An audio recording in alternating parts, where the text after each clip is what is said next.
Brasil terá míssil anticarro produzido no país. Conheço o MAX 1.2 AC e vejo vantagens do armamento. O Exército Brasileiro formalizou um contrato com a CIAT para a produção em larga escala do míssil MAX 1.2 AC. O armamento já é usado por fuzileiros navais. É considerado uma tecnologia de ponta e representa um avanço significativo no sistema de defesa brasileiro. A assinatura do contrato com o comando logístico para a produção do lote da série do MAX 1.2 AC aconteceu às margens do IDEX 2025. Em acordo firmado pelo Exército Brasileiro e a CIAT, a empresa estratégica de defesa brasileira, que conta com a participação acionária do grupo EDG dos Emirados Árabes Unidos. A aquisição desse míssil representa a modernização do aparato de defesa brasileiro, que já possui armamentos anticarros, como o caso dos canhões sem recuo, muito conhecidos como bazucas, conforme lembra Marcos Barbieri, especialista em indústria aeroespacial e defesa e professor da Universidade Estadual de Campinas. A grande diferença entre os equipamentos é que, ao passo que as bazucas têm um alcance de 600 metros no máximo e têm uma precisão relativamente não muito elevada, os mísseis possuem capacidade de atingir um alvo com uma grande precisão e alcance maior. Outra vantagem que o armamento oferece é o custo-benefício em formas conjuntas que pode oferecer no campo de batalha. Neste caso, veículos 4x4 armados com mísseis antitanques são mais baratos que blindados, como o Leopard A2 da Alemanha, oferecem uma letalidade comparável, além de serem mais fáceis de serem operados, apresentam menos manutenção e podem ser deslocados por via aérea com mais facilidade, explica Fabrício Ávila, doutor em Ciências Políticas pela Universidade Federal do Rio Grande do Sul e presidente do Instituto Sul-Americano de Política Estratégica. Apesar do novo contrato firmado, Barbieri ressalta que o desenvolvimento do armamento se arrasta há alguns anos no Brasil, já tendo inclusive passado por outras empresas, mas com a participação direta do Centro de Tecnologia do Exército, o CETEX. Segundo ele, o projeto estava a cargo da empresa Mectron, mas com a crise financeira que atingiu a companhia, gerou um encerramento das atividades. Em 2017, a CIAT, empresa brasileira formada por pesquisadores, em muitos dos quais inclusive eram dirigentes da Mectron, que assume também o projeto desse míssil anticarro. Inclusive, o pesquisador ressalta que em todos os períodos da participação do Exército Brasileiro se deu de forma direta. A produção interna desse tipo de armamento representa um ganho para o Exército, segundo José Augusto Zag, pesquisador do programa de pós-graduação SAM, Tiago Dantes, do Grupo de Estudo de Defesa e Segurança Internacional da Universidade Estadual Paulista, uma vez que não depende mais de compras no exterior para suprir esse tipo de armamento. Também, conforme o especialista, a produção do MAX 1.2 AC no Brasil é mais uma demonstração da tendência de internalizar a produção na área de defesa. Seguindo diretrizes da Estratégia Nacional de Defesa, o Brasil vai fazer aquisição de armamentos, mas em troca ele requer o repasse de tecnologia, que é absorver a tecnologia. Isso vem sendo feito principalmente depois daquilo que a gente pode chamar de uma revitalização da indústria de defesa, que começa a partir de 2009, principalmente a partir do governo do presidente Luiz da Silva, e tem continuidade no governo Dilma Rousseff, como o ProSub explica.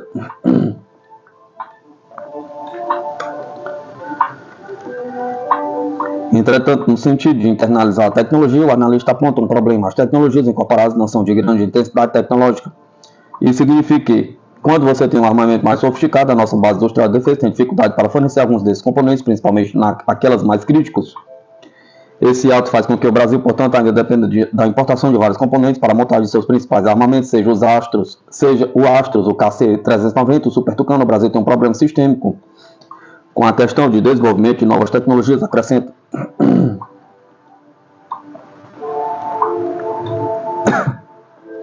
Barbieri recorda que recentemente o Brasil comprou um lote de mísseis Spike LR fabricados em Israel, também altamente sofisticados, mas a vantagem do MAX 1.2 AC é justamente estimular a indústria nacional. Se de um lado é importante para as Forças Armadas Brasileiras, para o Exército, para os fuzileiros navais terem um equipamento sofisticado de grande importância tática e operações, como foi confirmado na guerra, por outro lado, é importante a produção desse míssil para que possa desenvolver uma produção local, empresas locais, gera renda no país, gerar emprego. E mais que isso, essa produção permite que esse míssil ganhe uma escala em produção e que no segundo momento ele possa ser exportado, analisa. Outra vantagem da produção nacional, desta vez apontada por Ávila, é a possibilidade dos conflitos internacionais em andamento dificultarem a aquisição de armamentos e munições. Os tradicionais países fornecedores de armamentos como a Rússia, França e Estados Unidos se encontram envolvidos nos conflitos na Ucrânia e em Israel, pontua. Para além disso, o presidente do ISAP aponta a nacionalização dos armamentos e componentes como forma de escapar de possíveis embargos, caso um dia venha a ocorrer. pequena ilha japonesa que se militariza às portas de Taiwan. Esta pequena ilha na fronteira ocidental do Japão não tem loja de conveniência de rede. Os amantes da natureza podem mergulhar com tubarões martelo e observar cavalos em miniatura pastando em uma colina. Mas as cadeias de montanhas arborizadas agora carregam sites de radar. Uma fazenda de gado ao sul foi substituída pelo campo Yonaguni da Força de Autodefesa Terrestre Japonesa. O Japão e seus aliados, os Estados Unidos, realizam exercícios militares conjuntos aqui. Planos estão em andamento para adicionar uma nova unidade de mísseis, expandir um pequeno aeroporto e porto. Todo esse acúmulo consolidou a ilha como uma linha de frente a um possível conflito por Taiwan. A ilha democrática autônoma que a China reivindica como sua.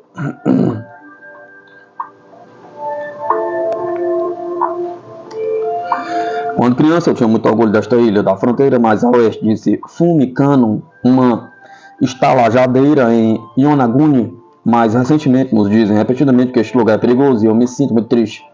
A militarização tem sido especialmente sentida à medida que a população da ilha diminui. Há menos de 1.500 moradores locais. Os apoiadores dizem que novos membros do serviço chegando são necessários para a segurança da ilha e sua economia em dificuldades.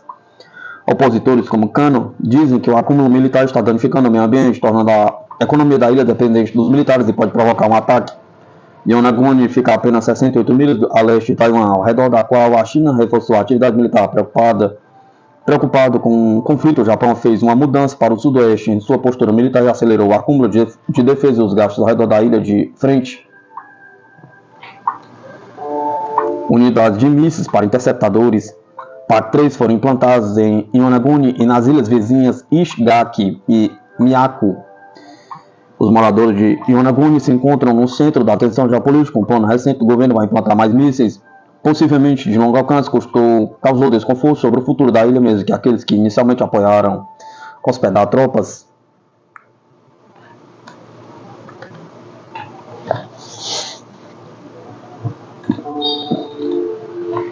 Kano, um nativo Yonaguni, lembra que autoridades e moradores queriam melhorar a economia e o meio ambiente por meio de trocas comerciais com Taiwan, operando balsas diretas entre as ilhas, mas isso foi deixado de lado quando um plano para hospedar tropas japonesas se tornou uma alternativa mais fácil para obter subsídios e proteção do governo. Desacordo sobre o plano dividiu a pequena comunidade. O apoio para hospedar tropas japonesas foi levado em um referendo de 2015. Isso significa que o destino da ilha seria amplamente decidido pela política de segurança do governo central. Um ano depois, uma unidade de vigilância costeira de 160 metros foi criada para monitorar a atividade militar chinesa com radares construídos no Monte Imbi e em outros lugares. Agora há cerca de 210 tropas, incluindo uma unidade de guerra elétrica. Os membros do serviço e suas famílias respondem por 1/5 da população total da ilha. A economia local depende em grande parte dos militares e suas famílias, que usam lojas, escolas e serviços comunitários locais. A preocupação na ilha sobre o ritmo e a extensão da militarização, disse Kyoko Yamaguchi, um ceramista. Tudo é reforçado em nome da emergência de Taiwan e muitos acham que isso é demais. Um acidente não fatal em outubro de uma aeronave Triton Osprey do exército japonês durante um exercício conjunto com os militares dos Estados Unidos na ilha também causou apreensão. As forças aéreas e marítimas do Japão, da capital da província, Okinawa, Naha, são essenciais para proteger o espaço aéreo e as águas territoriais do sudoeste do país. A South Western Air Force, com sede em Naha, é a mais ocupada das 4 forças aéreas regionais do Japão. No final do ano fiscal de 2023, a força foi acionada 401 vezes, ou 60% no total nacional de 669, principalmente contra os chineses, de acordo com o Ministério da Defesa do Japão. O contra-almirante Takuhiro Iragi, comandante da ala aérea 5ª da frota da Força de Autodefesa Marítima do Japão, disse que a missão de seu grupo é voar com aeronaves P-3C sobre o mar da China Oriental, perto de Okinawa e suas ilhas remotas, incluindo Yonaguni e a ilha Senkaku, controlado pelos japoneses, que Pequim também reivindica. Temos que ser móveis, rápidos e complexos para manter o controle desta região, disse Iragi, notando a presença de rotas marítimas importantes na área, incluindo aquelas que a China usa para navegar no Oceano Pacífico. Nós vigiamos seus exercícios, não apenas perto de Taiwan, mas onde quer que seja necessário. Autoridades de defesa dizem que a China vem acelerando suas atividades militares na área entre Taiwan e Yonaguni. Em agosto, um avião de reconhecimento chinês Y-9 violou brevemente o espaço aéreo japonês na ilha principal do sul de Kyushu, levando os militares japoneses a enviar caças e avisar o avião. Um navio de pesquisa chinês violou separadamente as águas territoriais japonesas em uma ilha no sul. Dias depois, em setembro, o porta-aviões chinês Liaoning e 2 contra-torpedeiros navegaram entre Yonaguni e o vizinho Iriomote, entrando em uma faixa de água fora das águas territoriais do Japão. Os pescadores Yonaguni, que monitoram de perto as embarcações estrangeiras, estão entre os primeiros a ver a crescente atividade militar chinesa. Em 2022, vários mísseis balísticos disparados pela China como parte do exercício pousaram nas águas do sudoeste do Japão após a visita da então presidente da Câmara dos Estados Unidos, Nancy Pelosi, a Taiwan em agosto. Um deles pousou a apenas 50 milhas de Yonaguni, enquanto mais de 20 barcos de pesca locais estavam operando. Embora não tenham causado ferimentos ou danos, os exércitos chineses impediram os pescadores de operar por uma semana, disse o chefe da Associação de Pesca de Yonaguni e membro da Assembleia Municipal Shigenori Takemichi. Foi um exercício extremamente perigoso que realmente nos fez sentir a ameaça potencial da China bem ao nosso lado. O medo de uma guerra em Taiwan reacende aqui memórias amargas da Batalha de Okinawa, na qual cerca de 200 mil pessoas, quase metade delas civis, foram mortas. Historiadores dizem que o exército sacrificou Okinawa para defender o continente japonês. Hoje a ilha principal de Okinawa abriga mais da metade das 50 mil tropas americanas no Japão.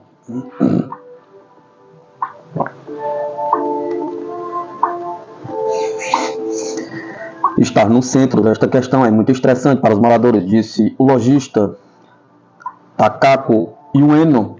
Não quero que as pessoas imaginem esta bela ilha se transformando em um campo de batalha. Para evitar que isso aconteça, Yonaguni precisa ser fortificada, diz o prefeito Kenichi Itokazu, um defensor do reforço militar que faz campanha para pelo envio de mais tropas japonesas há décadas. Alguns moradores se sentem incomodados com sua vulnerabilidade mesmo em meio ao reforço militar.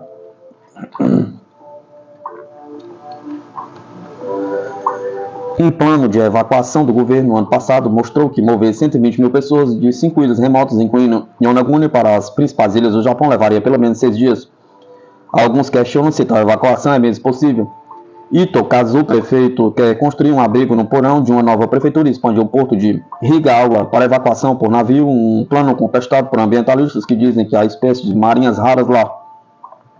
Mas há ceticismo por parte de alguns. É absurdo, diz Cannon, sobre o plano de evacuação, porque todo o Japão estaria em perigo se Okinawa fosse arrastado para a luta.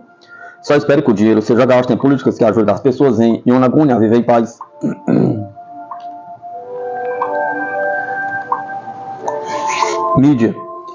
Mídia explica por que o bombardeiro estratégico russo Tu-95 segue sendo uma aeronave formidável. O bombardeiro russo Tupolev Tu-95, denominado Bear russo, na designação da OTAN, foi desenvolvido na década de 1950, mas graças às suas características, continua sendo uma aeronave formidável nos dias de hoje. O portal 45 destaca as vantagens do avião. O Tu-95 frequentemente testa os meios de defesa antiaérea dos Estados Unidos da OTAN, especialmente perto do Alasca e da Inglaterra, apesar de ser barulhento e não ter capacidade furtiva, seu longo alcance de voo, a capacidade de carga útil, fazendo dele uma plataforma de mísseis formidável, escreve o ex-oficial do Exército dos Estados Unidos, Brent Westwood. De acordo com o especialista, o Tu-95 se distingue por seu alcance de voo ultra-longo e simplicidade de construção. Seus motores turbo-hélice consomem menos combustível do que os a jato e exigem menos manutenção. Este bombardeiro é capaz de transportar vários mísseis de cruzeiro, incluindo o KH-55 e KH-101, a versão modernizada Tu-95MS, equipado com mísseis de cruzeiro convencionais e nucleares, é a base da Força de Bombardeiros Estratégicos da Rússia, que planeja mantê-los operacionais até pelo menos 2040.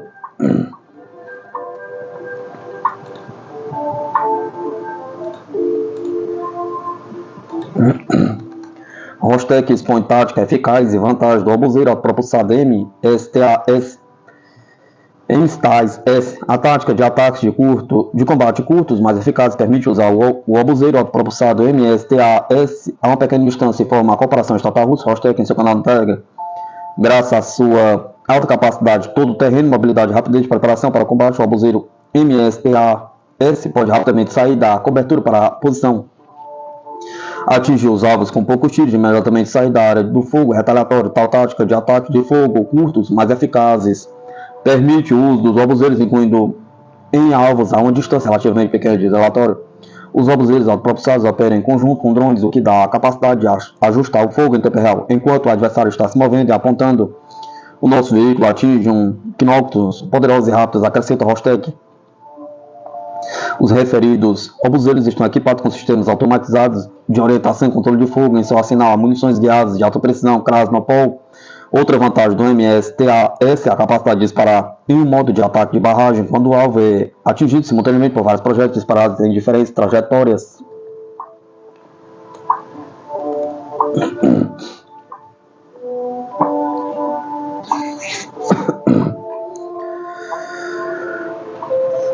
Parque Fabril brasileiro terá financiamentos públicos de 3 bilhões para a modernização. O presidente exercício e ministro do Desenvolvimento da Indústria, Comércio e Serviços, Geraldo Alckmin, anunciou nesta terça-feira, 28 de 2 de 2025. A segunda fase do programa de depreciação acelerada vai disponibilizar 3 bilhões em créditos financeiros entre 2025 e 2026 para a renovação do Parque Fabril brasileiro. A previsão é que o programa disponibilize 1,5 bilhão para cada ano para impulsionar a compra de máquinas, equipamentos, aparelhos e instrumentos novos de 25 atividades econômicas do setor industrial.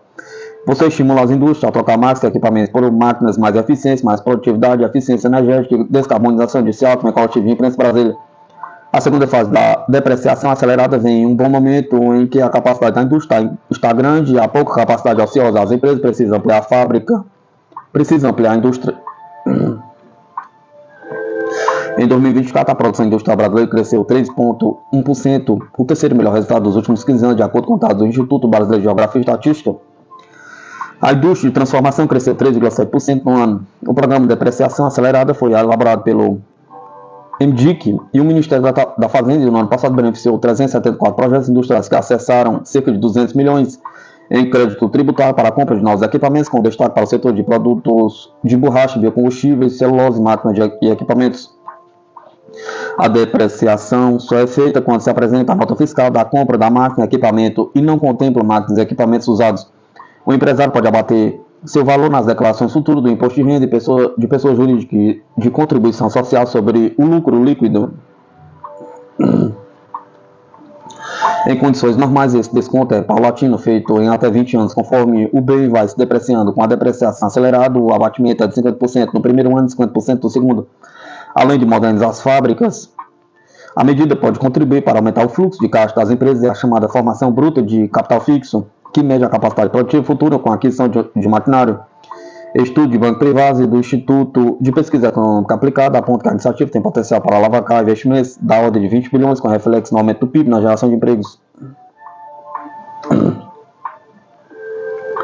O Exército Brasileiro cumpre promessa e autoriza a compra de 100 mísseis Javelin FGM-148F dos Estados Unidos, um dos antitanques mais avançados do mundo.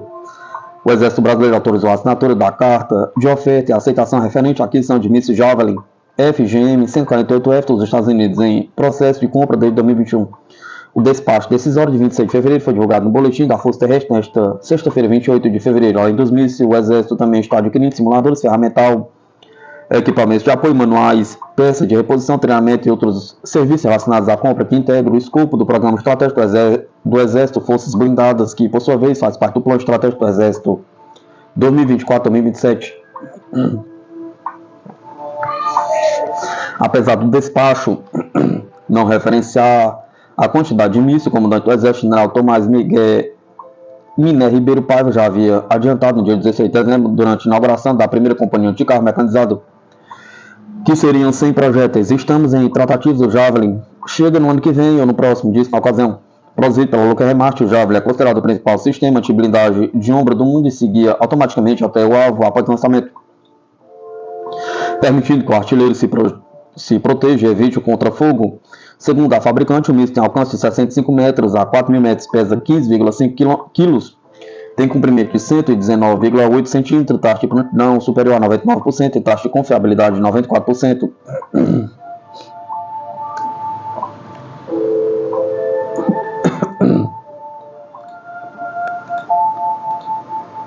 Com mais de 20 anos de existência, o Javelin integra as Forças Armadas dos Estados Unidos e de outros 19 aliados e tem previsão de operar pelo menos até o ano de 2050 devido ao seu programa de atualização recorrente. Além do Javelin, o Exército também adquiriu o míssil israelense Spike LR-2 e dispõe do brasileiro Max 1.2AC, fabricado pela SEAT no Vale do Paraíba.